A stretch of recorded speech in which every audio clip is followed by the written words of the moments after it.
চিকিৎসার জন্য কলকাতায় গিয়ে হোটেলে উঠেছিলেন বাংলাদেশি পর্যটকরা, কিন্তু মাঝরাতের আগুন মুহূর্তেই বদলে দিল সবকিছু।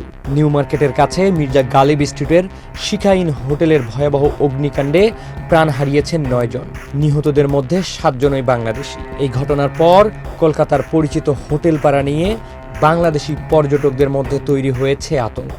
অনেকেই নির্ধারিত সময়ের আগেই ছেড়েছেন হোটেল। 19 আগস্ট ভোরবেলা 5 তলা একটি পুরনো ভবনের 2য় তলায় শিখাইন হোটেলে আগুন লাগে। ভবনটিতে একাধিক হোটেল ও গেস্ট হাউস ছিল।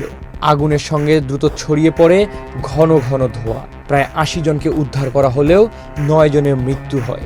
তদন্তে আগুনের সুনির্দিষ্ট কারণ এখনও নিশ্চিত হয়নি।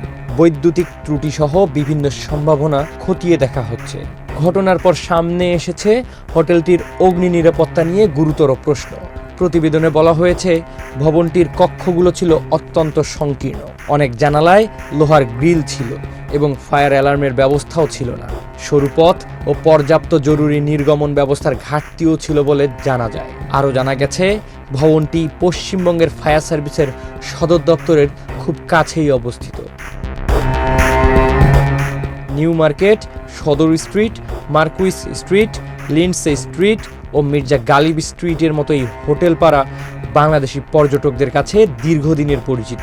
তুলনামূলক কম খরচে থাকার সুযোগ ও চিকিৎসা কেন্দ্রগুলোর সঙ্গে যোগাযোগের সুবিধার কারণে বাংলাদেশ থেকে আসা রোগী ও স্বজনদের কাছে এই এলাকাটি খুবই জনপ্রিয়। বাংলাদেশি পর্যটকরা অভিযোগ করেন, অনেক হোটেলের প্রবেশ ও বের হওয়ার পথ এতটাই সরু যে বিপদের সময় দ্রুত বের হওয়ার কোনো উপায় থাকে না। এলাকার বেশিরভাগ হোটেলেই ফায়ার এক্সিট বা জরুরি নির্গমন পথ নেই। লোহার সিঁড়ি বানিয়ে 2 তলা বা 3 তলায় ওঠার ব্যবস্থা করা হয়েছে। এছাড়া যত্রতত্র বিদ্যুতের তার জোড়া লাগিয়ে এসি ও টিভি চালানো হচ্ছে। ফায়ার সার্ভিসের কোনো অডিটও অনেক হোটেলে কখনোই করা হয়নি। কলকাতার মতো এত বড় শহরে হোটেলের এমন বেহাল দশা কিছুতেই মেনে নেওয়া যায় না। হোটেলগুলো প্রচুর টাকা নিলেও তাদের পরিষেবা অত্যন্ত নিম্নমানের এবং সেখানে নিরাপত্তার কোনো ব্যবস্থাই নেই। স্থানীয় লোকজন পর্যটকদের অসহায়ত্বের সুযোগ নিয়ে তাদের ঠকায় এবং গলা কেটে ফায়দা লোটে বলে মন্তব্য করেছেন অনেক পর্যটকরা। এই ঘটনার পর অনেক পর্যটকই এখন তড়িঘড়ি করে হোটেল ছেড়ে বাংলাদেশে ফিরে যাচ্ছেন। উন্নত চিকিৎসার আশায় এসে লাশ হয়ে ফিরে যাওয়ার বিষয়টি সবাইকে গভীরভাবে মর্মাহত করেছে। হাসান জিহাদি, মানব কণ্ঠ।